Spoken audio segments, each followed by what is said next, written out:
Welcome, my friends, to the Sage Quay Radio Hour, your home for free and critical thinking, and I'm your host, Mike Williams. And joining me for tonight's segment is my blog partner, Al Williams. Tonight, our very special guest is Mark Sargent. Mark is the creator of the very popular Flat Earth videos called Flat Earth Clues, which have taken YouTube by storm. Mark's videos are the result of his researching and looking into the Flat Earth theory. His presentations of his findings represent his perspectives, and he's not aligned to any orthodoxy.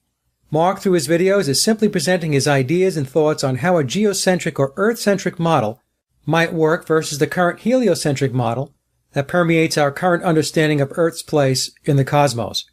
The conversation with Mark was wide-ranging, very thought-provoking, and a lot of fun. So without further ado, here's Mark Sargent. Let's take a listen. Okay, so now, Mark, before we dive into the show, I noticed that your notoriety, because of your Flat Earth videos, that it has gained a lot of attention over the last, I would say, weeks, months. Yes. And there's the obvious criticism that comes from the heliocentric crowd, and that would be expected. But oddly enough, you're also being criticized from some of the flat earthers and some of the people that believe in that theory. And I was wondering if you wanted to take a moment and maybe address that criticism, especially the criticism that's coming from the flat earthers. Sure. No, I'd be happy to. When I initially dug into this flat Earth thing, like 9 months ago, I looked, and there's at that time there was still is, a very limited amount of flat Earth material on YouTube. But I looked into Eric Dubé's stuff and Matt from the NAS channel and Kelajagia and Cesar, and everything was fine. I'd made my the first 8 clues and everything was fine. And then I'd done a couple interviews. And in one of the interviews, I had mentioned very specifically, because people ask me about the sun and the moon all the time. And they, and I said, well, if you want to look at some interesting moon stuff, check out Crow 777's, CRROW 777. On YouTube. And I preface it every time I'm asked. I said, look, Crow is not a flat earther, but he takes some of the most unusual videos of the moon that I've ever seen. And he is not, he follows the holographic universe model. And some of the flat earthers came back at me and said, well, you can't mention him. And I was like, why would that be? And it's, well, because he's not a flat earther and he follows a completely different universe model. I go, yeah, but he has the best moon footage out there. If you want to cast doubt about the moon, that's the guy you got to go see. And he's got a ton of followers and a ton of hits. There was quite a bit of backlash there. And then it was like, well, you're also not saying that the earth is perfectly flat like a coin. So you can't be a pure flat earther. You have to change your model. Mine follows the Orlando Ferguson map from 180 years ago, more or less, that the flat and stationary earth. I said it's more like a roulette table in my model. And they go, no, you got to change that. I said, good. Well, no, I don't.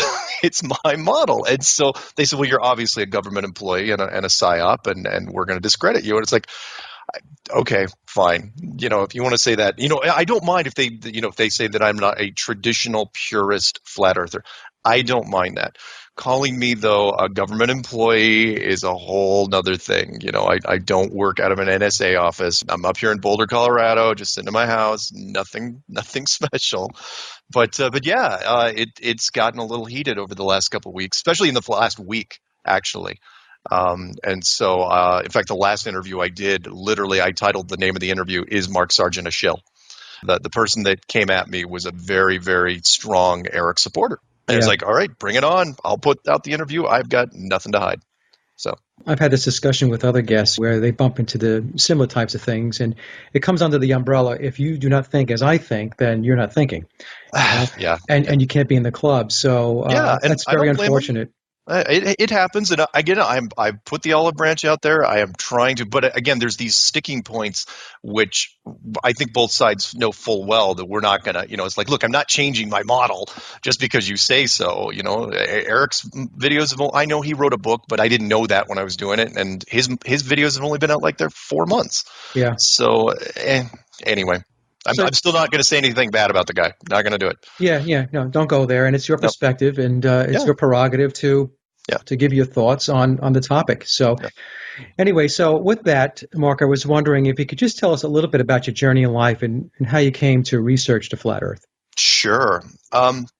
like a lot of people in conspiracy circles, I started out with the easy stuff, years ago, the JFK thing, and then got into the garden variety stuff. I didn't touch on every conspiracy that was out there, but I was aware of all of them, including the flat Earth model, which I absolutely refuse to touch because it's ludicrous, it's insane.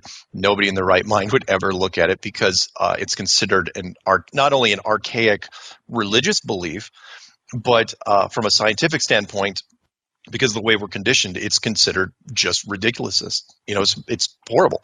So after going through for years and years and years all the conspiracies, about 9 months ago, I just happened to glance, at the last book on the shelf, the one that I refused to read, which was, flat Earth theory or the enclosed world theory or, the Truman Show theory, whichever way you want to look at it, and started digging into it. And I thought it was just going to be literally just like an empty Pandora's box, a lot of hype, and open it up, nothing there.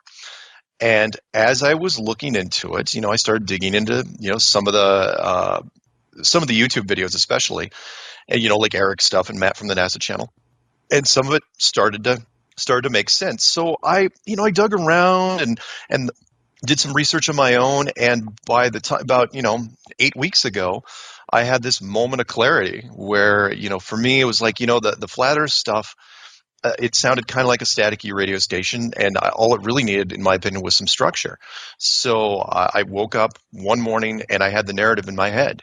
It was like, okay, this is what I'm going to do. I'm going to, I'm going to lay out, just a narrative and slides, make it in Windows Live Movie Maker and throw it out there. And, honestly, I didn't think anything of it. I was like, I'll just add this to the mix.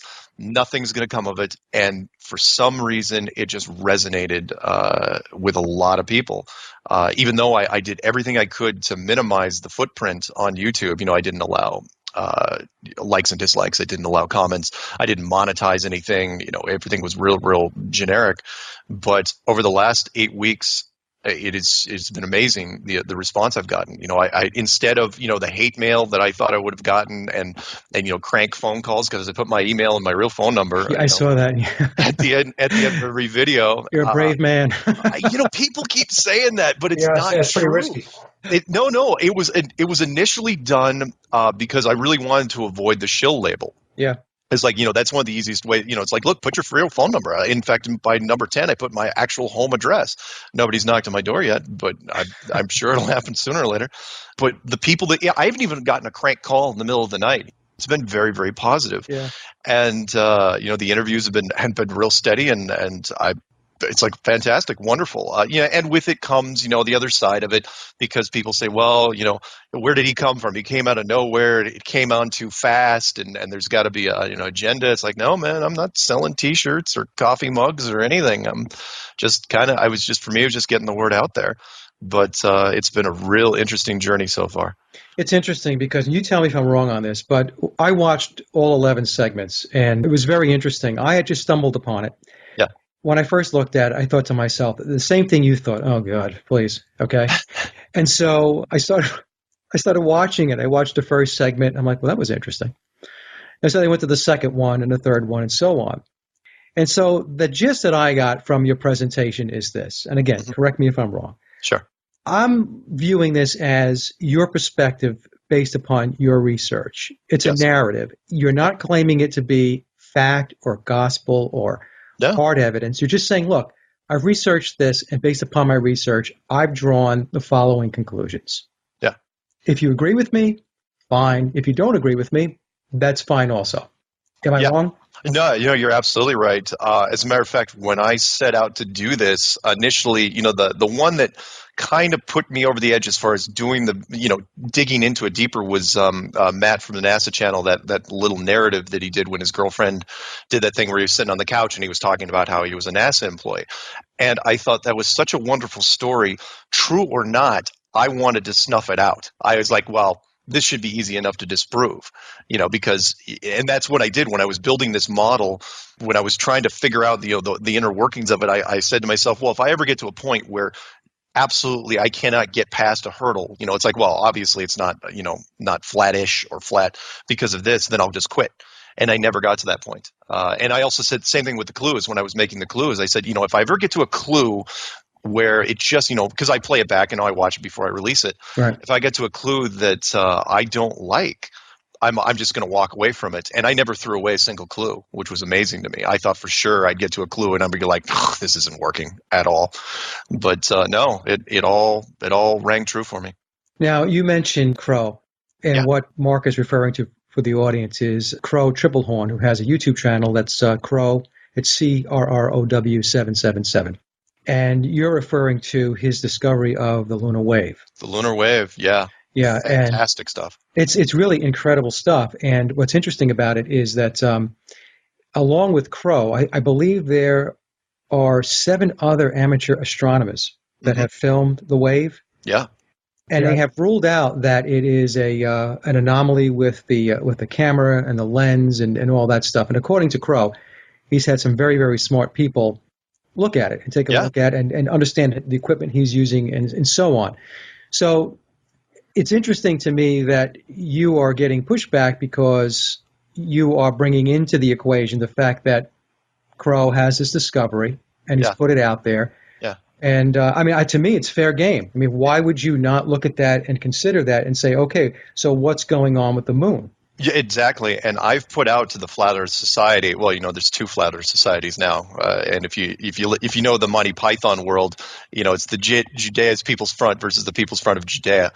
And I've told these guys, I've said, look, if there's better moon footage out there, I will use it. If you endorse better moon footage than he's putting out there, I will absolutely use it. And nobody's responding because there's nothing better out there. That video's footage, it is spooky stuff to think that there's a refresh rate issue with the moon. You're looking at it, it's like, okay, what am I looking at exactly? It's fantastic. Plus, he has it down to moments in time, like the equinox and so on. Yeah. So it's getting more and more specific and more detailed the more he does this work. So it becomes very, very interesting. Yeah.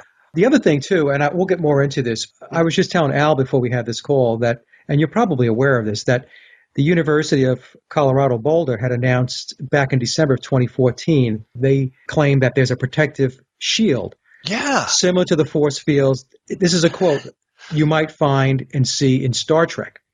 Yeah. Another director who was involved in the program that said it's almost like these electrons, because they're claiming that this shield deflects electrons from outer space, are running into a glass wall in space. Yeah. And I just found it, and I remember reading that back in December 2014, and I believe I actually put it up on the blog, and I thought to myself, well, isn't that interesting? Yeah. It's almost like between that and, if you believe in predictive programming, and I've stated several times before that this is one of those conspiracies that if it does hold true, that it is something that was never going to be a secret forever because it couldn't be. Logistically, it was just too hard. And so it could be that, they're slowly but surely, they'll feign ignorance to a certain point if this thing actually does come out. They'll say, "Oh, well, we just discovered. Who knew?" It's like really? Yeah, right. But very, very interesting stuff. Yeah, and University of Boulder, is right down the street. So, Mark, when you talk about the flat Earth, what does it look like from your perspective? From my perspective, and since we don't have a diagram to show people, the easiest reference, and I know I've overused it in certain instances, is a giant version of the Truman Show, thousands of miles wide, where you have people living, where we are living on the inside of it with no idea that there's a boundary on the outer edge, which is circular, and the upper edge, which is a giant, projection system, with the exception of the sun and the moon, which appear to be, large but not super large, 3-dimensional objects that are actually inside the structure. So the map that I try to refer people to, as far as the circular map, is the azimuthal equidistant map, which is on the wiki list of map projections, which shows, if you crushed a globe from the North Pole down, what you would see is a circular pattern where the continents are kind of grouped towards the center. The outer ring is just, a giant series of southern hemisphere oceans. And then Antarctica is literally stretched around the entire outer edge of the map. And The upper edge, and again, the height is really disputed at this point. I say it's a minimum of 400 miles high, but maximum, it's really tough. I don't think it's that standard snow globe model where it's a very, very high arc. I liken it more to a sports stadium where it's a fairly shallow dome, because you don't need anything super, super deep, because most of the population down here doesn't get up that high anyway. The only people that get up to any sort of altitude is NASA. Yeah. So, but that's what you're looking at. It kind of like a squish snow globe / Truman Show / there's other movies I could reference, but or the TV series that's currently out, Under the Dome, only much, much bigger, and you can't see it. It's invisible. Just to kind of elaborate on it a little bit more, when I watch your videos, and people have asked me, I said, well, if you think in terms of like a hubcap, right? Yeah. You have the middle of that hubcap, that would be what people refer to as the North Pole. Yeah. And then all around that hubcap would be where the continents are. And the outer rim of the tire is what we are referring to as Antarctica. Yeah. So Antarctica is not really a cap on the bottom of a globe. What it really is the rim. Yeah. Around, for lack of a better term, a circle. Yeah, giant frozen rim that's climate is so aggressively hostile that no one, that nobody approaches it. And the only people that are out there right now are military or military scientists. Now, also from your video, I think if I recall, you said that Antarctica basically ramps up geographically, and it's 10,000 feet or 2 miles. Yeah. Right? It is the most unique continent in our world, regardless whether you think it's a globe or some sort of flattish surface. Antarctica ramps up 2 miles high almost immediately, and it stays at 2 miles. That's minimum. And then there's mountains that are on top of that, so it goes up very, very high. The ice is very thick in some places, but between the altitude sickness and the very cold climate, it's the most hostile place on Earth to humans. And no country has laid claim to it. In fact, there's a treaty in place. Yeah. Everybody has to play ball and be nice, right? Yeah. The treaty, which was put in place in 1959, called the Antarctica Treaty, again, which was so bizarre because everybody knew in the early 1950s, it was announced publicly that it was a land of very, very rich resources. It was basically made out of money. There was environmental concerns. There weren't any. There was no indigenous population. There was no animal life, no plant life. And in 1959, for whatever reason, all the world's major players decided to put a treaty in place where they said, not only is nobody going to own it, nobody's going to go there.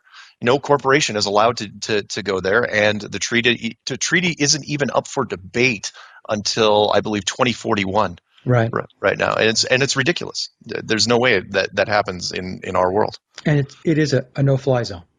Depending on who you talk to, yeah. For some reason, they said that at least back in the 60s and early 70s, it was, that you could fly towards the perimeter, but then I think there was a New Zealand flight, and I don't have the number in front of me, that went down in the early 70s, and all hands were lost, and then they immediately said, well, no one's ever going to fly over that again, publicly. Okay. So Mark, you said before, you think the dome is how high, the altitude? I'd say minimum 400 miles. How do you estimate that?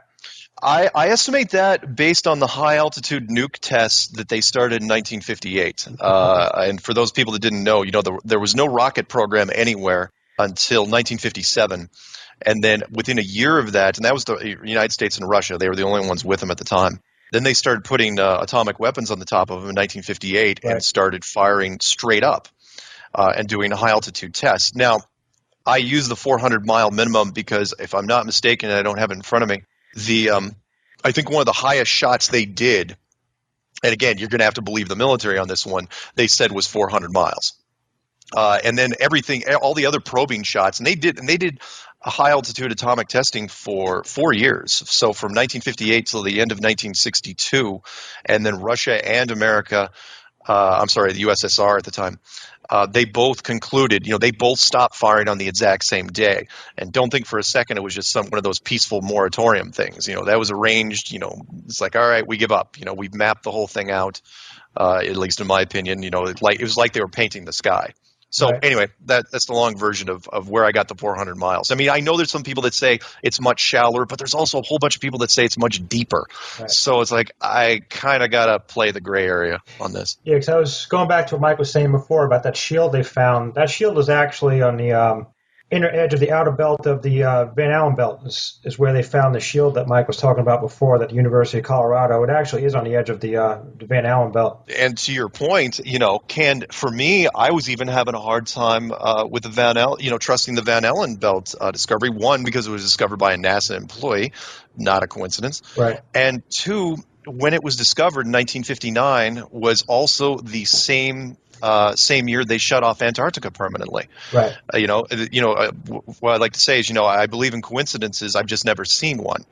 And that kind of plays into to me. It's like, okay, so now you have the x-axis and the y-axis both sealed off. At the same time you shut off the outer edge, you also say, oh, by the way, there's this super deadly, dangerous belt of, bands of radiation that nobody's supposed to go through. And I think that bit them in the butt later, because they had 10 years to try to figure out how to, come up with shielding for such a radiation belt, and they didn't. And they just sent the astronauts anyway, and no one who wants to talk about that. I can't wait, one day if I ever get a NASA guy on the phone to talk about that. Hey, you went, you do all these Apollo missions. You came, you went there and back, and not only did nobody die, but nobody even got mild radiation sickness. And each of those capsules, which should have been contaminated to no end, they're sitting at the Air and Space Museum. They don't have anything on them. I have doubts about the Apollo mission for different reasons. But as far as satellites and stuff and meteors, yeah, meteors come down and hit the Earth, and people claim they have fragments of it and they've tested them. Do you think it's all bogus? That's all fake? No, because meteors have been around for a long time, long time before a space program. But for me, if it is an enclosed system, meteors are a really nice little reinforcement package. You just introduce, chunks of metal at speed, perhaps through a rail gun or whatever you want, and let the atmosphere and friction do the rest. Right. Make sure you don't aim for any population centers, which is why I think that thing that happened in Russia not too long ago was probably a too close of a call. Satellite's a big question for me, because supposedly GPS works off them, right? God, yeah, and then we're talking about layers of stuff, because the GPS system, which went online in 1995, that for me is completely suspect. One, because it doesn't seem to have much coverage in the southern hemisphere, and if it's a global positioning system, you think it'd have total coverage there. I think the GPS system was built mostly to guide people directionally, because it not only does it tell you where you are, but remember, it's a military-based system. It was built by the United States Department of Defense. Right. So they're going to also be able to they'll be able to steer you in certain directions if they want as well. But for satellites in general, because a couple different ways you could go here. There's real-time, supposedly satellite trackers, and there's probably like 20,000 plus satellites, maybe even more, what they say. And if it is a globe, the globe should just be bristling. It should be like that Pixar movie WALL-E, when they left the planet, they were like bumping through all these satellites on the way out because there were so many satellites. And yet when they do these flyovers on the Earth, these curvature things where they're supposedly traversing the globe, you don't see any satellites. You don't see any glistening, because they're all, very, very reflective. But for me, here's the big one, and that is the ISS. The International Space Station. And that was the videos, and I was just turned on to it, late last year. The videos that are coming out of there, the interior shot videos are embarrassing. They're horrible. And if anyone hasn't seen it, just look up on YouTube ISS hoax. If the interior shots are that bad, the question then becomes, we obviously have the technology to do some wonderful things. So why are you faking people on the ISS? Why is no interior shot wider than a small jet airliner? Why are there no hatches between all these sections that you're flying through? It should be like a submarine. You get a puncture in one of these holes, nobody's wearing a spacesuit, it's game over. Why do they have their hair, permed or hairsprayed? It doesn't move. Their hair is up in the air, right? Oh my God. And to the point where they even caught flack, where the brunette lady, I can't remember her name, I should probably remember it for stuff like this, where she was called Medusa in one of the hoax videos because her hair was like, not only was it permed, it was kind of snaky. She cut her hair I think a month and a half ago, to where her last interview, she's wearing really, really short hair. And I was like watching this going, well, that's what you should have done in the first place. It's like, or wear a hat or pull your hair back. It's like, what director allows that to happen? I don't know where you got him from. Fire this person if you haven't already. Now, is it possible, Mark, that the satellites and the space station, just putting this out there, is it possible that they're real, but they're reaching a point right before the dome? In other words, they're up there, but it's right before the ceiling. People have postulated that to me, and it's very possible. Absolutely, it's possible. Is there some sort of gravity issue when you get up that high? Is it a point where, like the sun and the moon, you can actually circle the Earth? Like you're flying in a circle, not around a globe, but just flying in a circle in the air, where you can pull that off. Is there a technology being used there that we don't know about? Very, very possible. However, if that's the case, the GPS system, I don't think would have dropped off as – again, I'm on the fence when it comes to that. Yeah, it's very, very possible. It's also possible at the same time that maybe you put something up there that looks like the ISS, but you don't put people on it because it's just too risky. You don't want to, because at that point you're using a technology that's just a little iffy, and you're not, like anything, you don't take chances. And so, you fake the stuff on the ground, and, you put something big up there that people can take pictures of and say, oh yeah, there's people up there. It's possible. So, and going back to the point that Al made on the meteorites, so it sounds like your perspective on this is that what it really is gigantic virtual reality. I was going back to that too. You think like someone had a rail gun, they can just shoot meteors into the atmosphere higher up and just have them come down, you're saying? Or Sure. I'm not talking about, like a Star Trek Next Generation holodeck. I'm talking like a literal terrarium. So it's like a hybrid between a terrarium and a planetarium. So everything on the ground looks like it normally would. But everything in the sky, is either projected or a very, very beautiful rendered image. But then again, you have to throw in some real stuff every once in a while, some three-dimensional stuff to give it, that sense of realism, because the illusion is the most important thing. And for people that haven't been to like a planetarium, or, I mentioned this yesterday, going to Disneyland. If anyone's ever been to Disneyland, gone to the Pirates of the Caribbean ride, try to find the wall in that. And that ride is 60 years old. It's stars in a beautiful, beautiful setting. You feel like you're in the Caribbean Ocean somewhere, but you're just on a soundstage. But you have to mix in the little, the three-dimensional with the two-dimensional stuff. So yeah, to your point, meteorites, easy to do, because, all you need to do is introduce them at speed and friction to make sure they detonate sometime, before they hit the ground. Because as far as I know, and at least in our civilization, we've never had a big strike.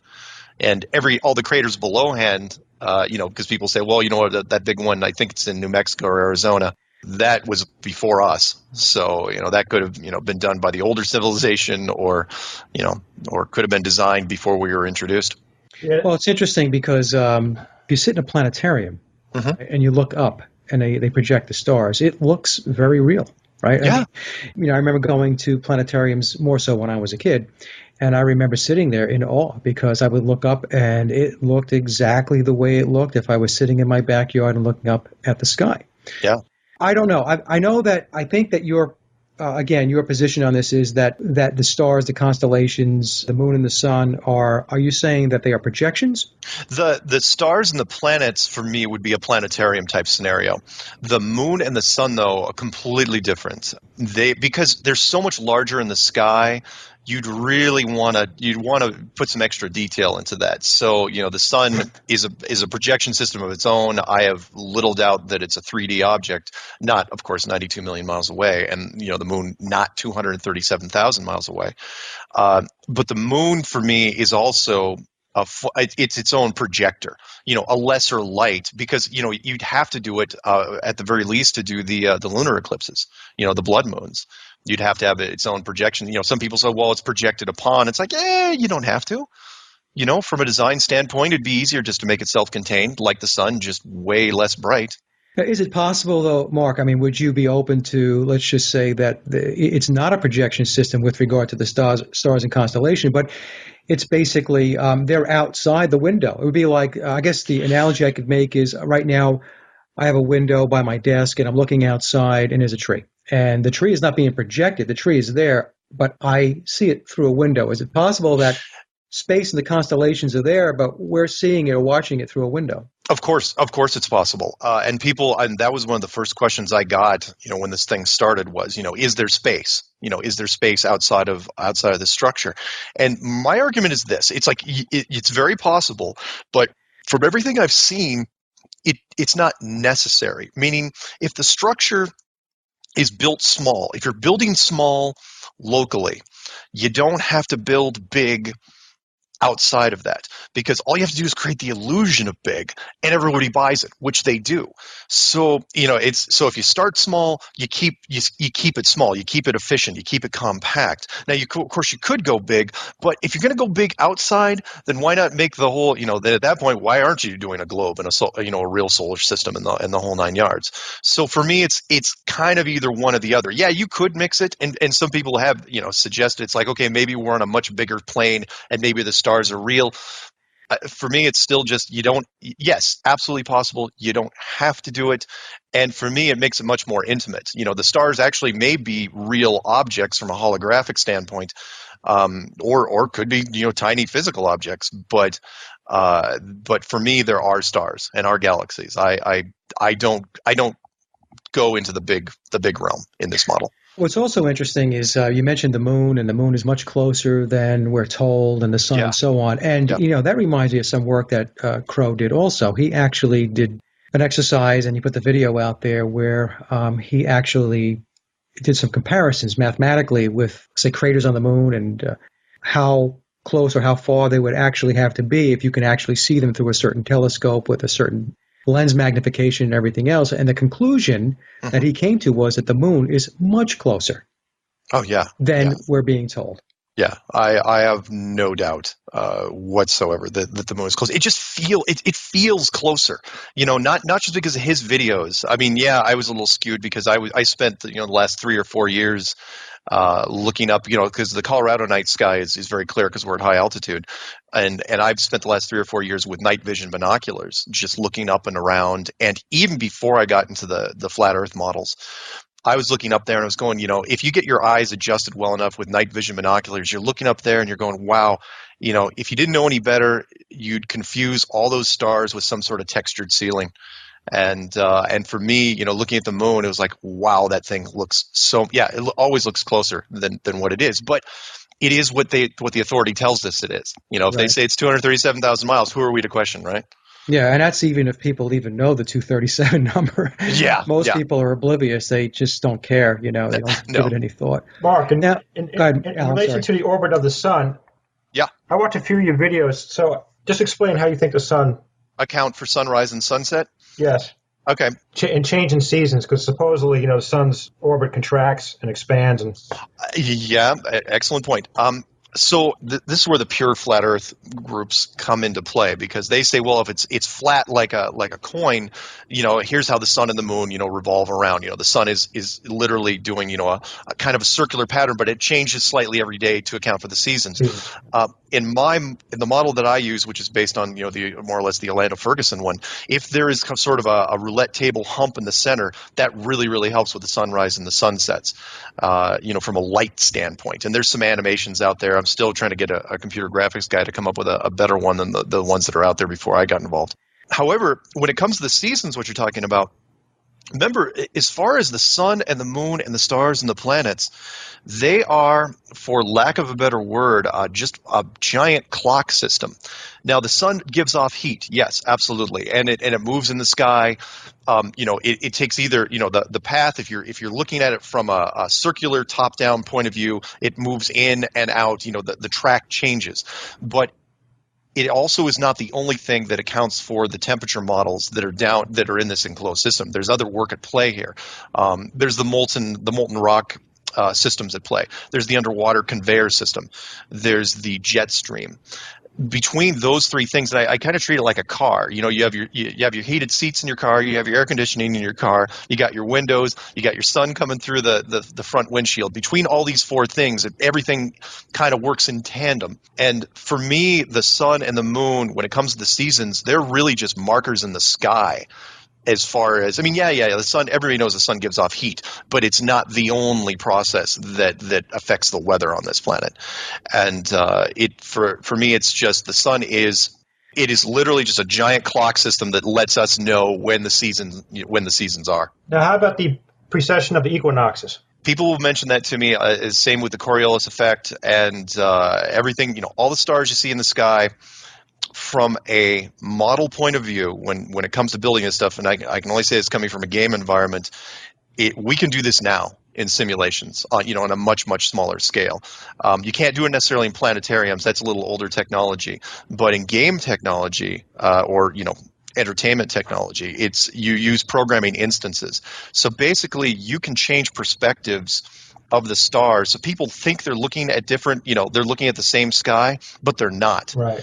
It's all phased instance, and I know that's a fancy word, but people in the gaming world, they're going to know what this is. From an instance standpoint, you can break it down by region, you could break it down by country if you wanted to. The sky is what they want you to see. How's that? Now, Mark, the other question that I have here, and is and getting into more, I guess, of the actual perceptions that people have. Mm-hmm. The math that I have, and hopefully it's the right math here, is that after 3 miles, we should see a declination, a descent, because if you're on a globe, of nearly 6 feet, and after 30 miles, it's 600 feet, and then 300 miles, it becomes 60,000 feet, and so on. Something like that, yeah. Yeah, it's something like that, right? So, yeah. So the thing is, I guess one of the problems that people have, and it's because of the entrainment and it's the teaching that goes on in, when you go to school, it says that, first of all, you don't feel the rotation of the Earth because the Earth is so big and so on and so forth.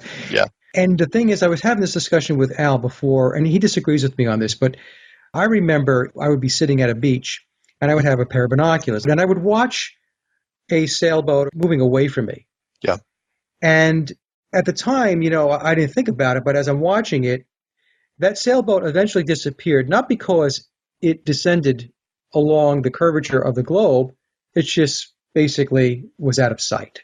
Like the railroad track argument. The railroad track argument, right. Yeah, where it just gets narrower and narrower to the point where you can't see it anymore. You can't see it anymore. So, and I remember thinking back now, what should have happened after I'm looking at this math now, because I got myself educated at 56 years old, is that what I should have been seeing was that the sail, I should have seen it kind of just descending into the horizon, right?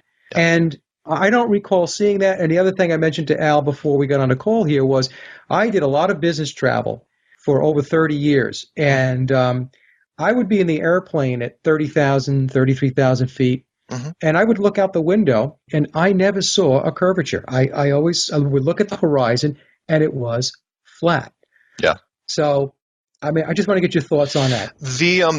And again, mine is a little trickier because on the Orlando Ferguson model, there is a slight curve. Okay. And it's really only in the northern hemisphere. From what I've seen, and again, I'm flexible on this, if because nobody knows exactly what the lumps are on this thing, but you're right on a couple points here.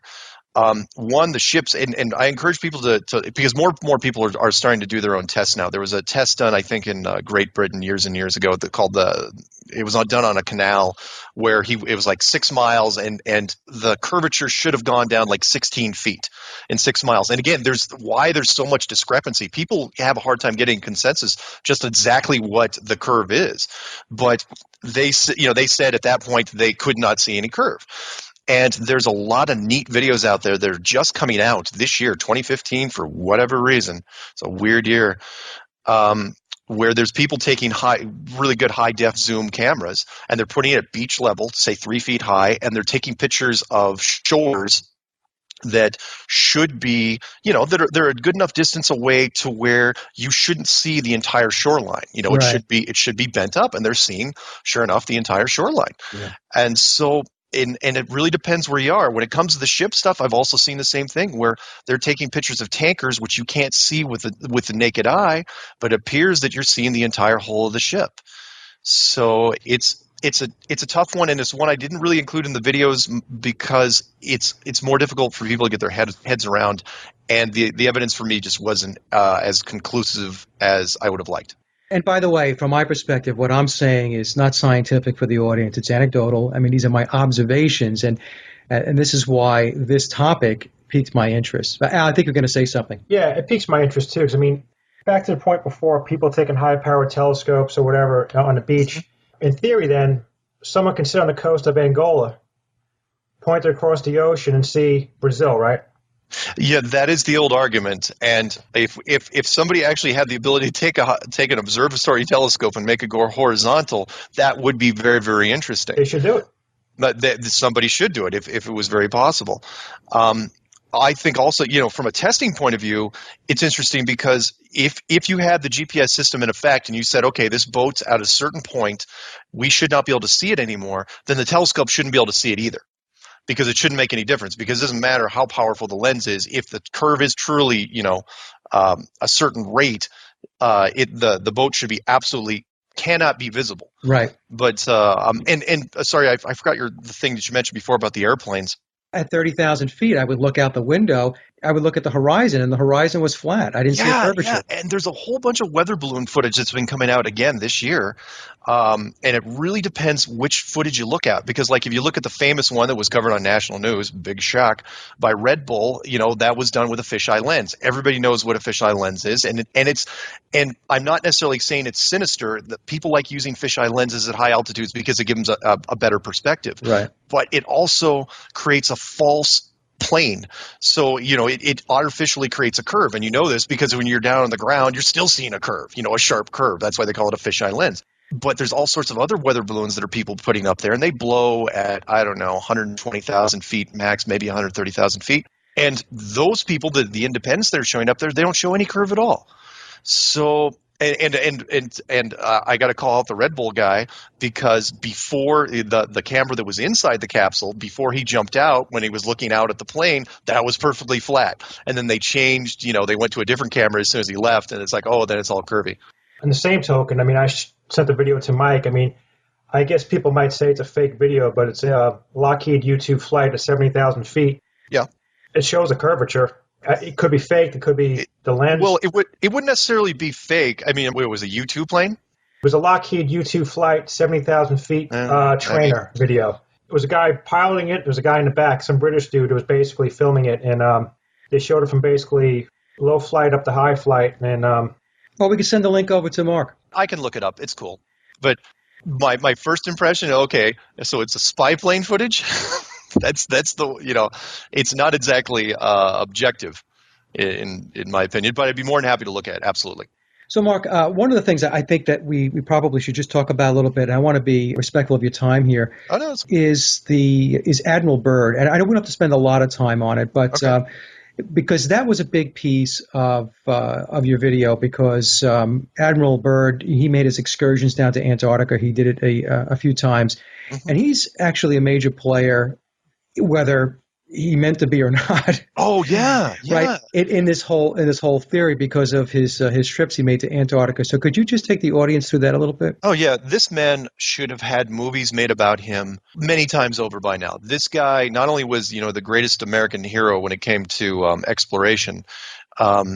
He was the youngest admiral ever in the United States Navy. He made admiral at 41, which is amazing.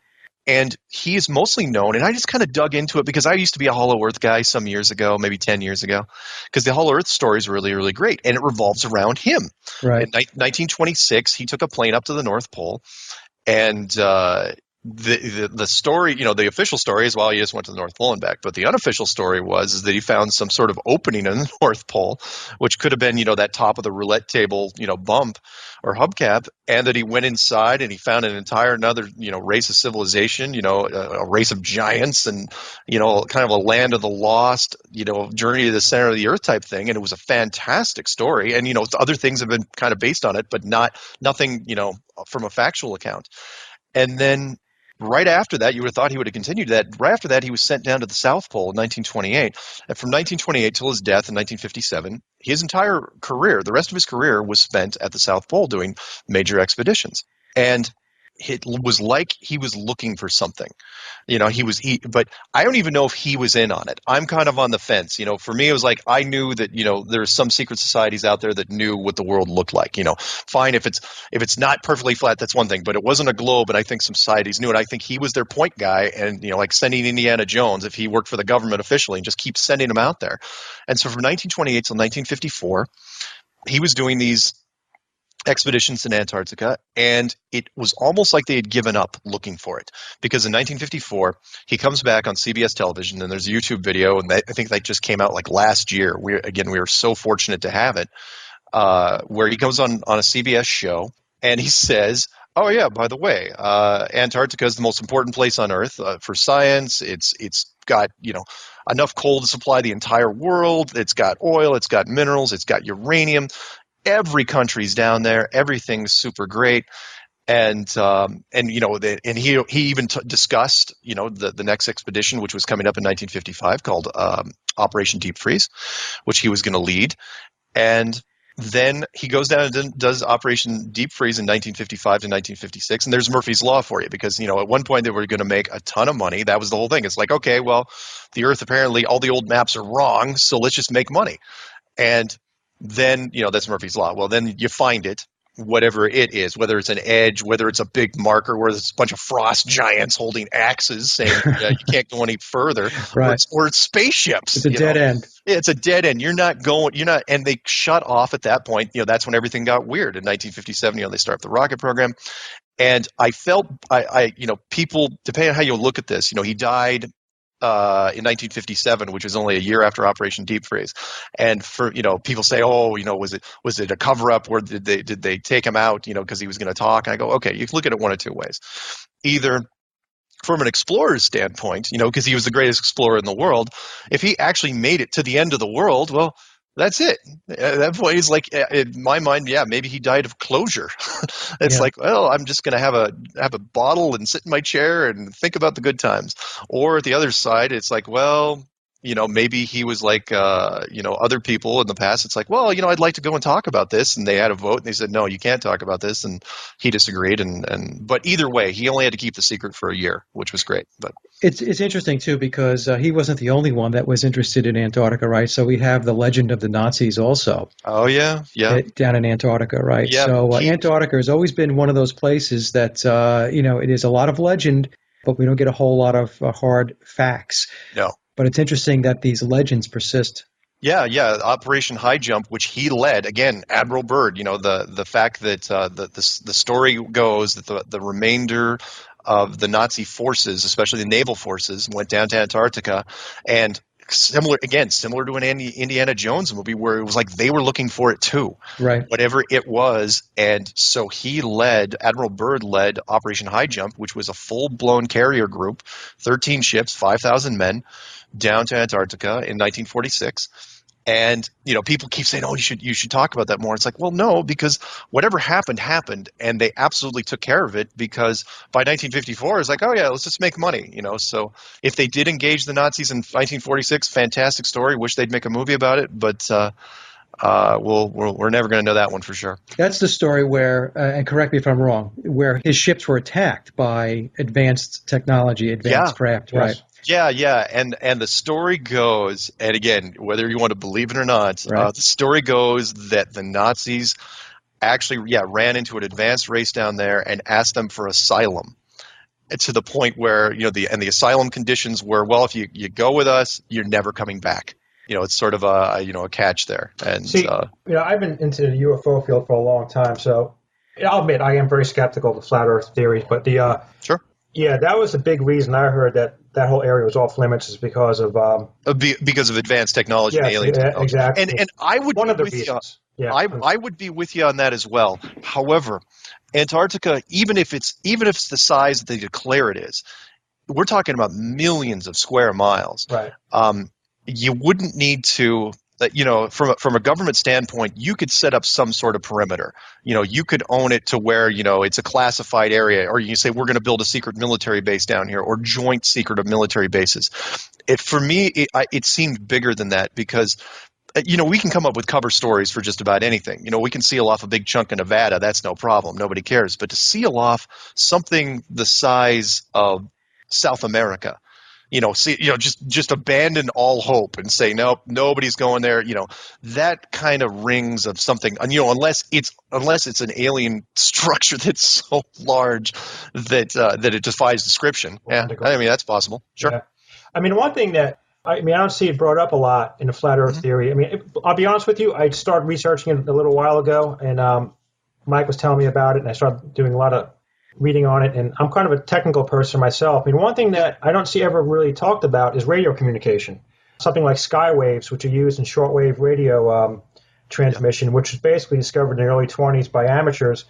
One of the purposes was to bounce signals off the ionosphere and bounce it back, and this way they can have intercontinental communication. It travels a lot further, and it was basically the major function of it was to get around the curvature of the Earth by bouncing signals off of the ionosphere and then back down so you can have long-range communication. I mean, if the Earth was flat, I'm thinking you wouldn't need that. You probably wouldn't need cell phone repeaters. You probably wouldn't need separate, I don't know if you know anything about HARP technology, about geoengineering, which is another thing I want to bring up if there is a dome about geoengineering. Sure. There's a lot of ionosphere heaters around the Earth. I think it's like 26 of them the last time I heard. I'm thinking if the Earth was flat, they wouldn't need that many to cause an effect that they want, which is heating up the ionosphere, which has all different types of side effects as far as like causing rain, evaporating rain. Supposedly HARP can bounce off the ionosphere, come back down, cause earthquakes. But my main thing is with the stuff like shortwave radio, where that type of technology that was developed back in the 20s to get around the curvature of the Earth so they can have intercontinental communication by bouncing signals off the ionosphere and back down. Before that, they were setting signals, I guess laterally, like across. It wasn't making it because of the curvature. So what they decided to do, I guess by experiment too, was they started aiming it up.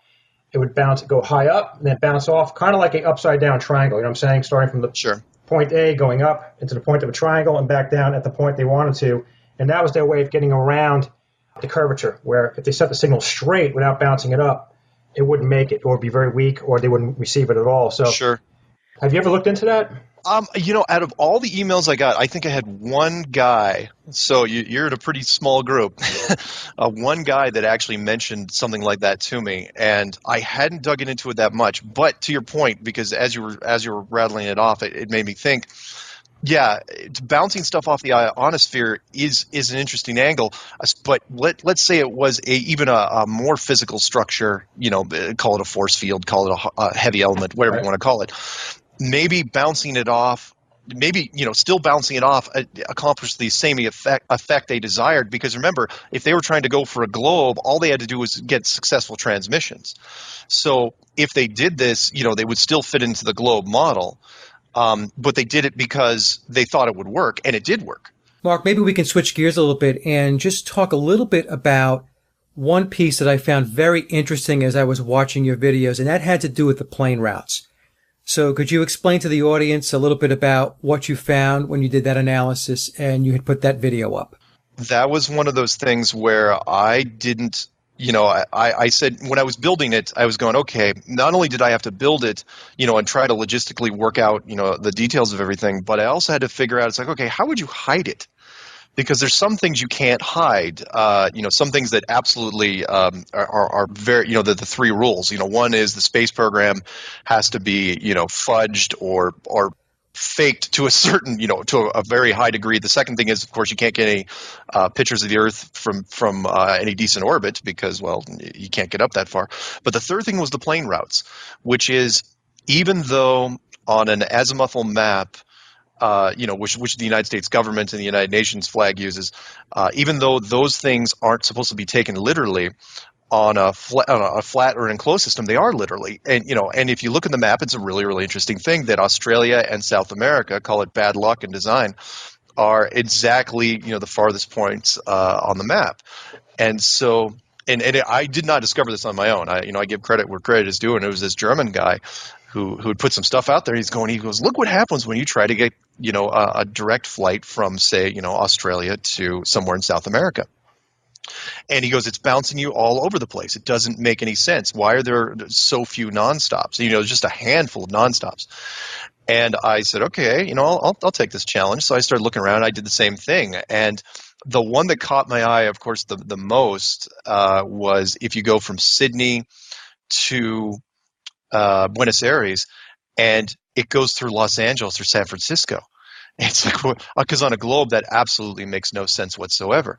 And when I'm looking at it, but if you overlay that onto a flat map, on an azimuthal map, it's literally a straight line. It's not even really a dog leg. It's the closest thing to a straight line you'll ever see. And the odds of that being a straight line, the odds of that fitting, going from one projection to another and showing that really, really rang true. And so, but of course, people, because they don't want to believe it, the first thing they did was, it's like, yeah, so even though 95% of the Southern Hemisphere flights were connections, there was still a handful of nonstops. So people immediately after Clue 7 were emailing. It's like, oh, there's these nonstops. They referenced like 5. It still amazes me. It's like, well, there's 5 nonstops. How can you explain those? Because that'll blow the whole theory apart. Yeah. And so that when I looked at it, I thought that was very, very interesting, because that's when I looked at planefinder.net and noticed that the GPS tracking system was dropping the planes off when they got about 150, 200 miles over the ocean. And I was going, wait, why in the world are they dropping it off? And then they were dropping, and I thought it was a fluke, and it was happening to every plane, and they were also dropping it off in the individual plane logs. And I was going, of course, because because you have to hide the route. You can't on nonstops. You don't want to give people. If you're flying from Sydney to Buenos Aires, there's no reason why you have to go past the west coast of the United States. There's no reason for that. But on a flat map, you do. Because if you try to go over the ocean, if you try to make it legit, the ocean is stretched. It's longer than 7,400 miles, which is just an ocean flight. And so they just counted on people's indifference, mostly. People are just sleeping in the chairs. They're not looking out the window. Even if they look out the window, they have no idea where they are. Maybe there's cloud cover, maybe there isn't. The pilots certainly aren't going to think enclosed world. And it was one of those things that it was an aha moment, because when I was looking at it, I was going, yeah, that's exactly what I would do to hide this. Mark, there's another, I don't think this is in your video. I think I was watching somebody else's, and it might have been a German video I was watching, but yeah. Planes having the same travel time, let's just say east and west. So as an example, right? So if I'm flying out of RDU International Airport here in North Carolina and I'm flying over into the UK, that's 5 hours. Yeah. If I get on the airplane to come back home in the UK back to Raleigh, it's 5 hours. Yeah. And it would seem if a plane were traveling with the Earth's spin, then that plane in essence would be chasing its destination. And if it were if we're flying against the spin or into the spin, then you'd have a convergence, and that would drastically shorten travel time. And this is a problem that is, and I didn't touch it on the videos, because it is tough for people to get their head around, because people don't like math. They hate physics. They probably hated their physics class. But here's the deal. And this has bugged people for a long, long time. In fact, there was a Zeppelin test done, I think, in the early 1900s where they thought the exact same thing. It's like, well, we'll go against the spin. The spin will come to us. We'll just, bring the Zeppelin up, and America should be able to come to us. But the argument is this. If the Earth is spinning at, say, 1,000 miles an hour, and you're flying one way or the other, east-west or west-east, you're either going with the spin or against the spin. Right. And scientists will say, well, so you pick one, and you say, well, say I'm going with the spin. Well, gravity's got you locked down, and so you're going with it. It's a relative motion thing, and they're going to throw some formulas at you and say, okay, fine. But can you have it both ways? Meaning, fine, if gravity's locking me down going with the spin, is it also locking me down going against the spin? Because you're absolutely right, with the exception of the jet stream stuff that we run into in America, right. Which slows you down like by an hour because it's a headwind or a tailwind. You're right. There's an argument there that it should not be the exact same thing. And even though that argument's pretty good, the one I still like better is the gravity one, where the merry-go-round example. Whereas if the at the equator it's spinning at 1,000 miles an hour, which is like a merry-go-round, it's going to try to throw you off, and of course it's not. But if you're at the North Pole, you're spinning at 0 miles an hour. So if you take a 100-pound weight at the North Pole, it should weigh 100 pounds. But if you take it down to the equator, it should weigh a little less. Not maybe 10 pounds less, not maybe, and scientists will say, well, gravity's going to compensate for it. And it's like, well, centrifugal force counts for something. And we have some very precise measure, things should weigh slightly less at the equator. Not to mention the oceans. The oceans are liquid, and if centrifugal force is kicking in, at the equator, shouldn't it be pulling the oceans to the point where there's a bulge? Where there's a that the water gets pretty thin at the poles. If that's the case, I mean, these are things. Yeah, I'll mention in interviews, but they're tough for me to do in videos because people, their eyes glaze over when you start talking about that stuff. So I try to use broader strokes if I can. Yeah. Now, and what I want to do, Mark, is maybe to kind of wind things up here a little bit. But this has been a great discussion. Well, thanks. People might be saying, and I'm sure they're saying, if they're listening to this, is saying, well, why in God's name would they lie about the Earth being flat? Why would they say it's a globe to begin with? So, and I know you cover this in your video segments, and what I'd like to do is have you offer your perspective on that, and then I'll give some of my perspectives, and now you can give yours also, okay. Obviously. So why would they do this? I mean, what's the... If initially 500 years ago, when it became a globe in the first place, I think it was supposed to be a natural part of this enclosed process. I don't think it was just Copernicus and other people. I think it was artificially introduced by the builders / creators themselves because, and I talked about this in the video, where you don't want people, because human beings are different from animals, whereas if we see a fence, it doesn't matter how big our environment is, all we're going to care about is the fence and the border and the confinement. So the easiest way to hide that is to make it invisible. And to make it invisible, you make it a globe. Because if you make it a globe, then people won't even look for the fence. They'll say, oh, well, we can just go round and round and round the earth and no one's ever going to run into it. However, I believe that natural process was supposed to end sometime last century, where we were, explorers, after the internal combustion engine and steel-hulled ships and explorers, we were supposed to figure this out. Maybe not in 1956, maybe it was sometime a little later. But the authority, and by that, I mean, the very rich and the royalty and big governments, they made the call, I think. And for me, the reason was, regardless of whether they could reorganize afterwards, there was going to be a huge shift spiritually. And by that, I'm not talking metaphysical stuff. I'm saying that every religion all of a sudden would have confirmation of evidence of a creator, of intelligent design, the handprint of God. And doing that, science and the government would take a beating for a while. And yes, I do think, the ruling powers would eventually, get things back in order, but it would be a mess for a little while. And if there's one thing I've learned about the authority is they don't take chances. It's like, you know what, let's not even bother. Let's just see how long we can hold this.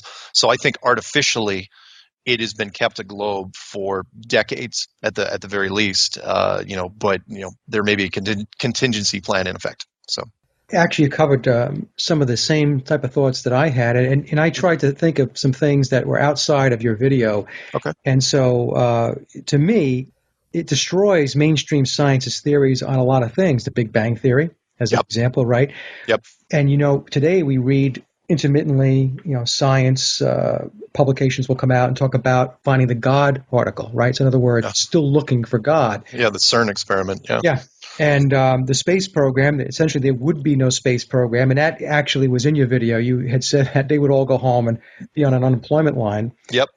Or at least there would be no space program as presented to the masses. Let me just say that. I mean, sure. Who God only knows what other types of things and technology they have under their belt and black ops programs that we have no idea about. They like to claim, as you had mentioned, that there is no intelligent design, that everything came about by happenstance. From chaos, there was order.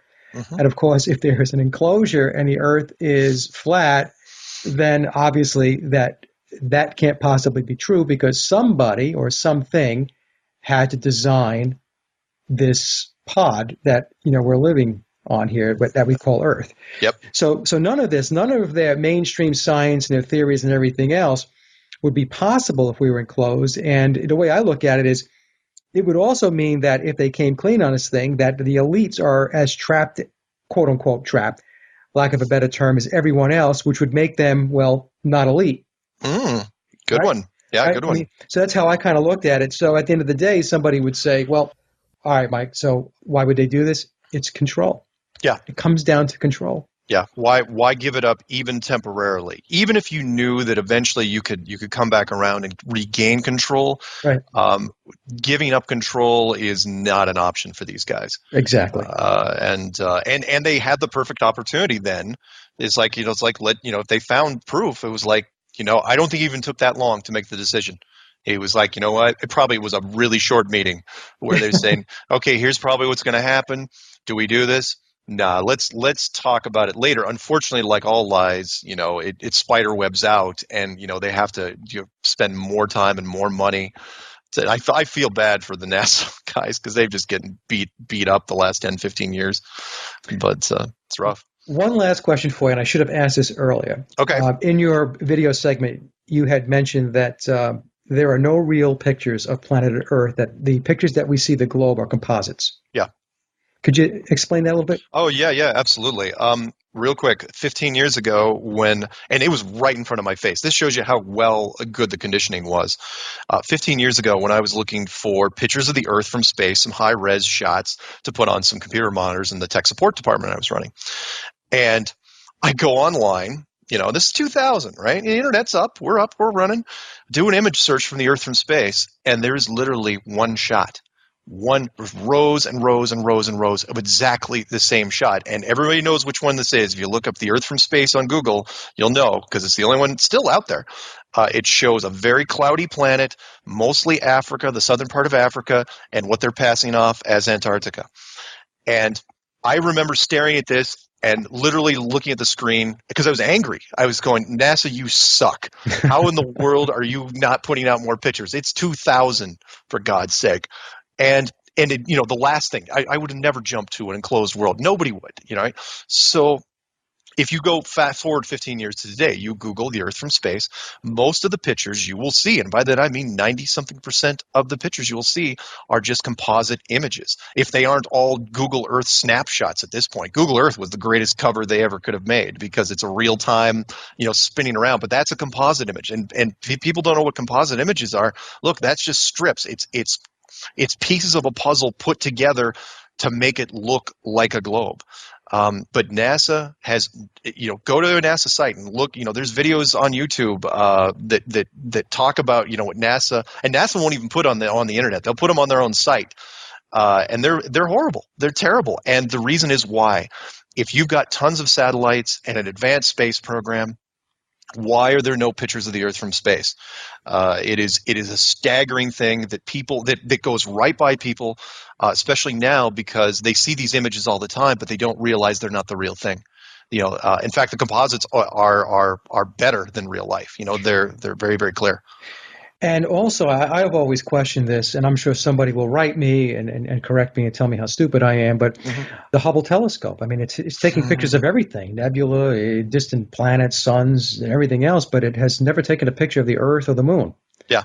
And yeah. I think the explanation was, and again, if you guys know better, the explanation was, well, that's because they're too close and, they couldn't focus on it. I'll throw one more at you. A program that was done like 6-7 years ago, the JAXA program, JAXA, which was the Japanese moon HD space probes that went around the moon, were supposed to take pictures of, the moon buggies and everything, all the equipment we still left, and then take some wonderful shots of the Earth coming back. And I remember when those things launched, supposedly, and then they never talked about them again. And only recently, only like last year, some Japanese people have been putting some of that footage up, and I can see why they never talked about it, because the footage is horrible.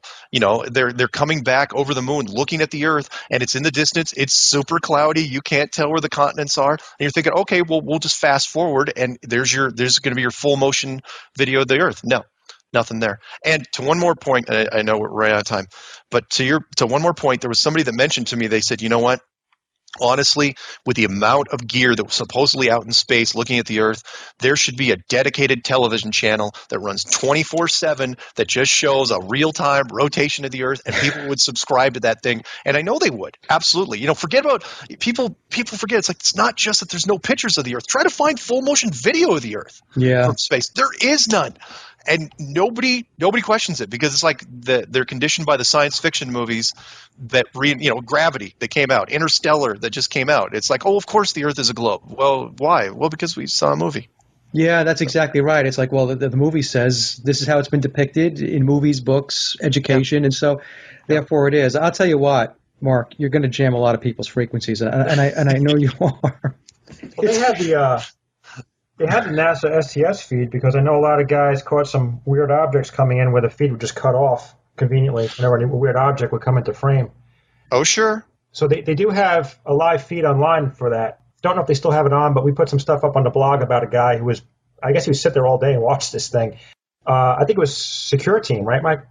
Yeah. They obviously have no life. Yeah, and they would record the streams, and whenever they saw some type of weird object come into over the horizon, whatever, the feed would cut off, and they just thought it was kind of weird that the feed would cut off every single time an object would come in. Interesting. Calls into question, though, Al. I mean, the whole problem with that is, it's like, we talk about the Apollo missions being faked. I mean, and I hate to say everything's fake because you sound like a conspiracy nut, which is what they want to call us anyway. But, it gets really bizarre after a while because if you take a look at the Apollo missions and you believe that the Apollo missions were not real from the perspective of what was shown to us, it was basically a TV show. Yeah. Oh, yeah, I know that. I mean, I don't. Well, but like I said, I think they were faked for different reasons. I come from the UFO field. But what's your opinion on other life forms, extraterrestrials? I mean, all the accounts. Oh, I believe in them wholeheartedly. The night vision stuff, the binoculars that I've been using the last few years up here in Colorado. I initially thought when I was looking up there, my first couple nights, I was like going, wow, there are a lot of satellites. And then I saw the satellites move in directions they weren't supposed to.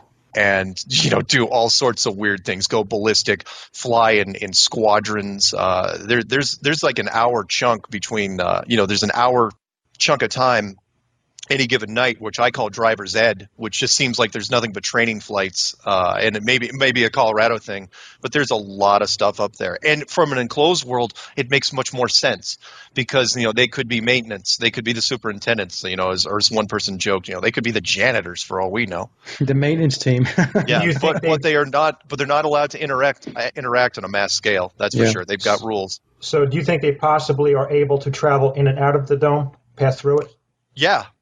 The question is, are they using a phasing technology to do it? Is it like a dimensional frequency thing? You're like interdimensional tuning like a radio type of thing. Very, very, very possible. Yeah, very possible.